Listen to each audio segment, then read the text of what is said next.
El manual de la política suele decir que ante unos malos resultados hay que aguantar la respiración y esperar que escampe. Pero Pedro Sánchez tiene su propio manual y acaba de sumar otro arriesgado experimento a su catálogo de supervivencia. Soy Juan Luis Sánchez. Hoy en Un Tema al Día, adelanto electoral, audacia o suicidio.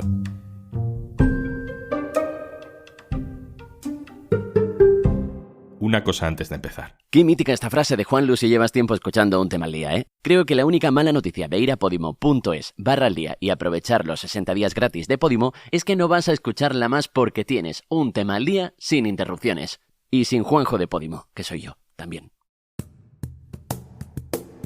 Acabo de mantener un despacho con Su Majestad el Rey, en el que he comunicado al jefe del Estado la decisión de convocar un Consejo de Ministros esta misma tarde para disolver las Cortes y proceder a la convocatoria de las elecciones generales, de forma que los comicios se celebrarán el domingo 23 de julio. He tomado esta decisión a la vista de los resultados de las elecciones celebradas ayer. Ignacio Escolar, hola. Hola Juanlu, ¿cómo estás? Pues en shock, como todo el mundo. ¿Por qué? ¿Por qué hace esto Pedro Sánchez? Yo creo que la respuesta corta es porque la alternativa es peor. Quedarse 6 meses esperando a que lleguen las elecciones generales con la derecha consolidándose en estos territorios, gobernando, empezando a utilizar ese poder institucional, no iba a poner una situación mejor para Pedro Sánchez de la que tiene hoy.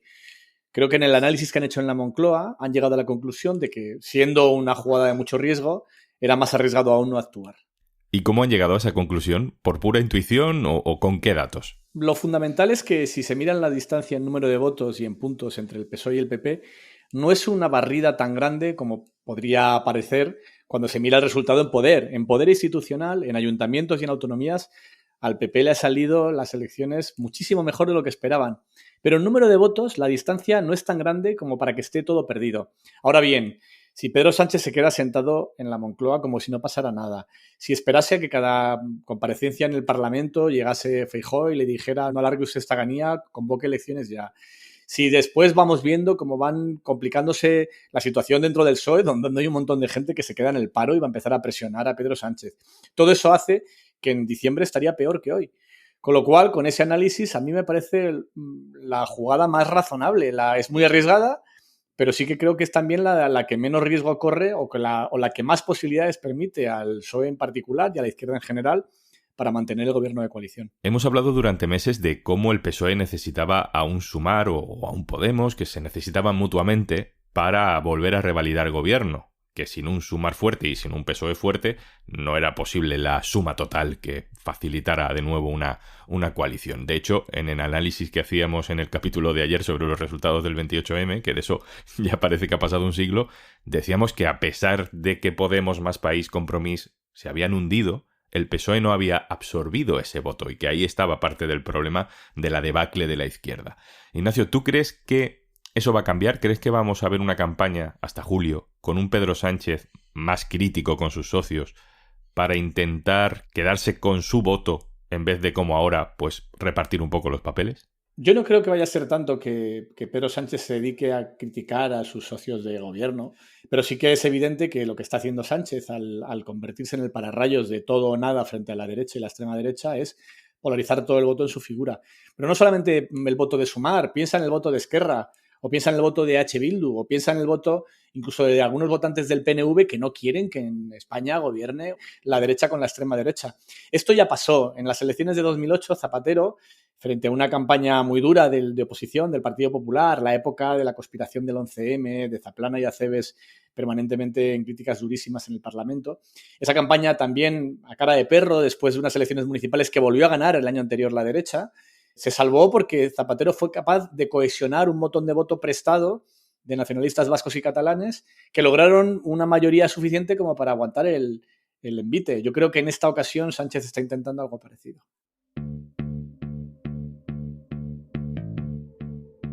Ignacio, esto es otra pirueta más, otro salto mortal de Pedro Sánchez. Ya lleva muchos. Si le sale bien, se encumbra. Si le sale mal, se acabó. Yo creo que Sánchez ha hecho toda su carrera en las jugadas de doble o nada. Y que esto al final siempre tiene un riesgo, que es doble nada hasta que te sale una apuesta mal y es nada. Él ya lo hizo antes con las primarias dentro del PSOE o con la convocatoria electoral. No es el primer adelanto electoral que hace, que puso en marcha después del mitin de Colón de la derecha con la extrema derecha. Es posible que, a vista de las encuestas que les llegaban ya el viernes en Moncloa, empezasen a trabajar en este escenario.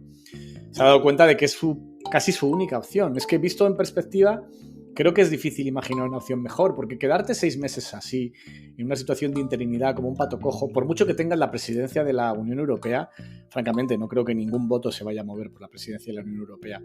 Pero sí que creo que esta reacción rápida impide que una encuesta tras otra consolide el mensaje de que Feijóo es imparable y que haga lo que haga la izquierda está condenada a pasar a la oposición. ¿Tú crees que el Partido Popular se alegra del adelanto electoral? Bueno, el PP se ha dado cuenta de la jugada y Feijóo estaba reivindicando que por qué no se habla más de su victoria. Yo creo que si no hubiese convocado elecciones, Feijóo hoy habría pedido convocatoria de elecciones anticipadas ya. Es lo que hubiese pedido el PP si hubiese hablado Feijóo antes que Pedro Sánchez, casi con seguridad. Esta anticipación de Sánchez de decir, no te preocupes, no hace falta que me empujes, ya las convoco yo. Creo que todo esto, visto ahora en perspectiva, me parece que es una jugada de mucho riesgo. Creo, además, que no está para nada garantizado que le vaya a salir bien a Pedro Sánchez. Los triples saltos mortales no siempre salen bien. Pero aún así sí creo que después de la jugada de hoy hay algo de partido. Hay posibilidades de una recolocación de la izquierda. Ignacio Escolar, director del diario.es. A ver qué nos depara el día. Un abrazo. Espero que otra elección no, porque vamos muy cargados ya. Un abrazo. Adiós.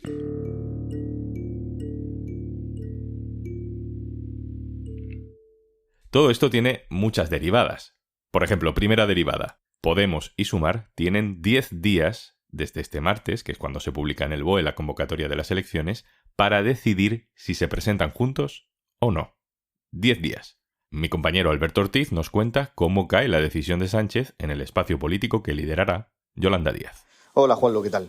Esta decisión pilla a pie cambiado al conjunto del espacio progresista, a la izquierda del PSOE, a todas esas fuerzas que Yolanda Díaz aspira a agrupar en su plataforma, en Sumar, y sobre todo para reparar esas heridas abiertas entre Podemos, Más Madrid y Compromís que se han profundizado en esta campaña, con ataques sobre todo desde el lado de Podemos hacia esos partidos, a esa izquierda cookie, como la han denominado en varios mítines de campaña.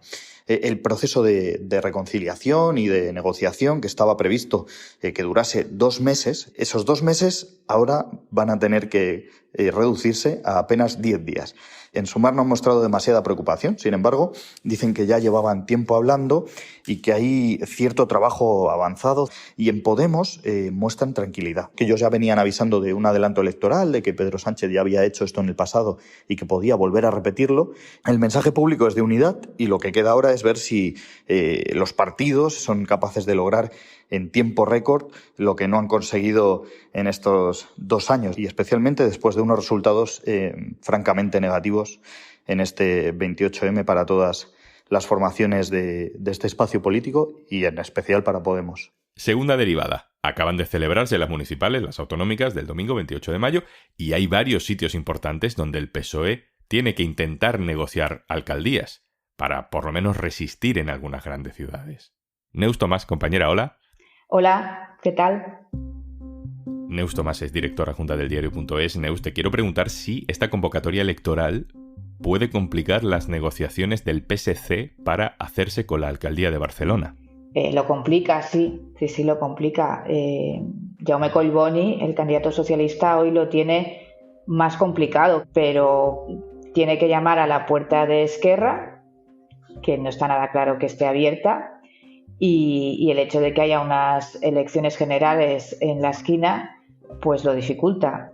Para que me entendáis, Esquerra en las generales se enfrenta sobre todo a los socialistas. Hace 4 años Esquerra obtuvo un diputado más que los socialistas. Si Esquerra quiere capitalizar una parte del voto independentista que ha perdido de manera evidente en estas elecciones municipales, pues apoyar a un candidato socialista no le ayuda.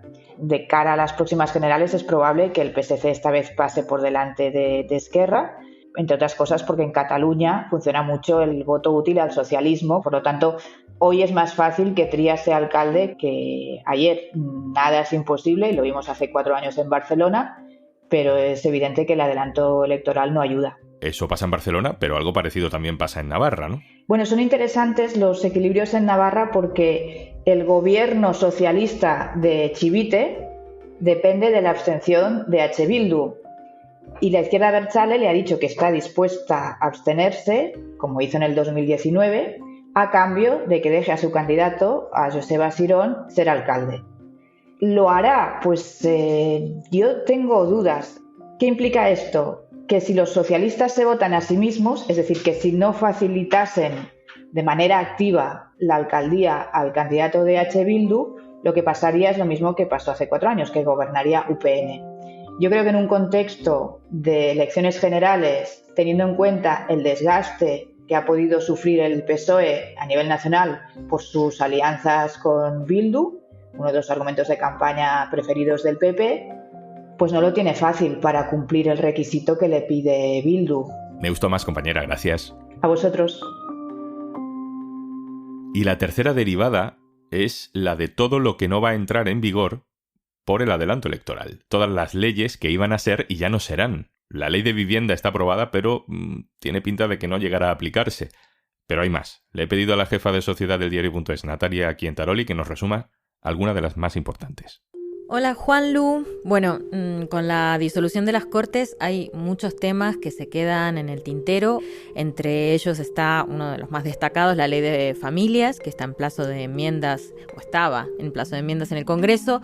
Esta fue aprobada definitivamente en el Consejo de Ministros en marzo y tenía algunas novedades interesantes, como 3 tipos de permisos remunerados para cuidar a los hijos, a familiares o a convivientes, y también ampliaba el cheque de 100 euros para madres con hijos de 0 a 3 años, que era para solo madres trabajadoras, y pasaba a ser también para las madres en paro. También se queda sin resolver la ley contra el desperdicio alimentario que impulsaba el Ministerio de Agricultura y que intentaba que se tirara menos comida. De sanidad, la Agencia de Salud Pública se queda en el aire. Se suponía que esto venía a prepararnos para cualquier futura pandemia o problema de salud pública en España. También se quedan en el tintero el plan antitabaco y la regulación del cannabis medicinal. En educación, sobre todo, lo que se puede caer es la nueva selectividad. Se quedan algunos temas pendientes, como por ejemplo una enmienda que estaba ahora mismo en el Congreso para intentar ilegalizar a las fundaciones o asociaciones como la Fundación Franco que exaltaran el franquismo, y se queda también a medias el plan para sacar a los benedictinos del Valle de Cuelgamuros, que era parte de la resignificación que se quería hacer en el que conocíamos como Valle de los Caídos. Y antes de marcharnos... Porque escuchas podcast de curiosidades con las que luego quedas genial contándolas como si las hubieras descubierto tú. En Podimo, aprende mientras pasas un buen rato. Tienes 60 días gratis en podimo.es/aldía. Esto es Un Tema al Día, el podcast del diario.es. Si te gusta lo que hacemos, necesitamos tu apoyo. Hazte socio, hazte socia en eldiario.es/socio. Este podcast lo producen Carmen Ibáñez, Marcos García Santonja e Izaskun Pérez. El montaje es de Pedro Nogales. Yo soy Juan Luis Sánchez. Mañana, otro tema.